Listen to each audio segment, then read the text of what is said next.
So this was supposed to be the revenge game against Memphis. And early on, the plan was to attack their bigs off the pick and roll. They can't move their feet. They may be skilled, but they're not exactly gifted laterally. So KD with the early dunk. And Steph continued where he left off against Portland, getting to the hoop with the crazy and one finish.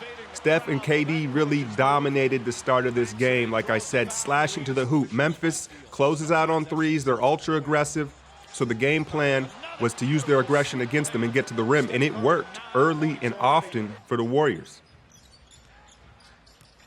High pick and roll, and another crazy finish for Steph. So the positives first, Steph looking like Steph. KD played well too, but you see Zebo just give JaVale the work, and he gets away with a lot, man. He gets away with a ton of shoving and bumping, and it just is the way it is. He's a vet, and they're going to give him the benefit of the doubt. He also has extended the range. You see this ugly flip shot from the lefty in the corner, three ball, and Memphis doing what they do, sticking around despite our hot start. To end the first quarter, I say this because we talk about end-of-game situations. The end of the first quarter, KD was very patient. You see him hit the three. It was ISO with a switch at the top of the lane. Just pointing that out. First quarter, very successful, and everybody pleased with it. And KD was very aggressive in transition. He got rebounds and pushed, and you could tell it was a coaching strategy. Like I said, Zebo and Mark, very skilled, right? But they're not going to be able to run up and down the floor, so the plan was to get out transition offense. There was a Chandler Parsons sighting. I don't know if Draymond read the scouting report. The man has no knees, so all he can do is shoot spot-up threes. Another high pick and roll. This time Iguodala decides to jump above the rim. That's about the only damn thing Iguodala did tonight. Here we go to end the half now. What do we do? Ball's in KD's hands. He has the switch. Steph penetrates and makes the right play, and Clay ends the quarter with the three ball. Decisions just so much easier when the game's not on the line. Now, you ask how Steph and why Steph is shooting better. He's dribbling to get in rhythm. 10 dribbles right here on this possession. You say, okay, here it is. I counted him in slow motion. That was 10, and that's the 11th, and then he's got the three. He's a rhythm guy off the bounce. And now with the ball in his hand a little more, all of a sudden he's found his shot. So we were cooking in the third quarter, and here he goes out in transition. He gets Vince with the little phantom 4-point play. Vince is like, didn't I learn you that in Toronto, boy? Fourth quarter, this is where it starts to fall apart. Look at KD just give up on the play. And you can see the body language, they'd stop playing. And Kerr, honestly, stayed small too long. Here's Zaza and West are both in the game, but Mark Conley and Zach were just too much. It's like the Bermuda Triangle with their high pick and roll post play. Tony Allen, he seems like he always gets the loose ball, and this is when I knew we were in trouble. Off the offensive rebound, the three ball cuts it to single digits, and Kerr with the timeout. And now Zebo, he was just, there wasn't really anything schematically we were doing wrong. They were just flat out beating us one-on-one in matchups. And our double teams, we weren't able to recover and close out on shooters. You see Zebo, watch Zebo punk KD for this offensive rebound, knocks him right out of the way.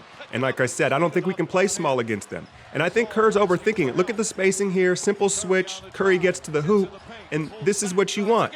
Very simple spacing, clear out. Watch this next play, and watch KD, watch Steph pass the ball. He passes the ball to KD like a kid where you're like, hey, give me that ball back, kid, and he's like, fine, right? But ultimately, and you saw Draymond freaking out more on that later, you'll take this shot every day of the week. The pull-up three, so I don't really have a problem with the shot. You didn't say anything about the shot if that's what you want to know. But he said we should have stuck with pick and roll and just basically saying late in the game, offense was a little, we went away from what we were doing the whole game. So, he's very passionate. So now Memphis with a chance to tie it. And again, don't reinvent the wheel. Simple basketball. Clear out, space, and let your point guard break someone down. And Conley continues to be clutch. Draymond with fine defense, but they tied the game. And like I said, I think Kerr, I don't know why he always has Iguodala in on these plays and he has to touch the ball. And so if he is there, you say he's a decision maker, right? He's a smart passer. So let's freeze the ball right here. You got to be dynamic. The play is to Draymond or Clay. Steph has 3 Grizzlies on him. Roll it. He barely gets his shot off. So that's coaching. Because Conley got Open shot after open shot in overtime and to finish this game while we couldn't find an open shot. Here we go again. Here's the Bermuda Triangle with these three, and we get lost. Gasol with a practice jumper. And at this point, the air was sucked out and the body language was showing. And like I said, you got to live with this single coverage defense, Draymond on Zebo, the Michigan State connection. He ate Draymond up on the post. But Draymond, really the only guy that responded late with the coconuts, he was still to be heard from. You see the and one here. And you want to know how you know Draymond's really mad? No and one screaming, no flexing. Look at him. He's pissed off. And he has every right to be because he's the only one that stepped up in overtime. Now Zebo deep. They're going back to the repost.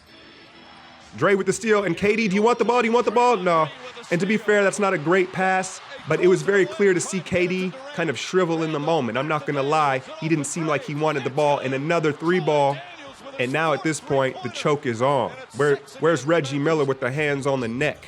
I don't know if you can see it.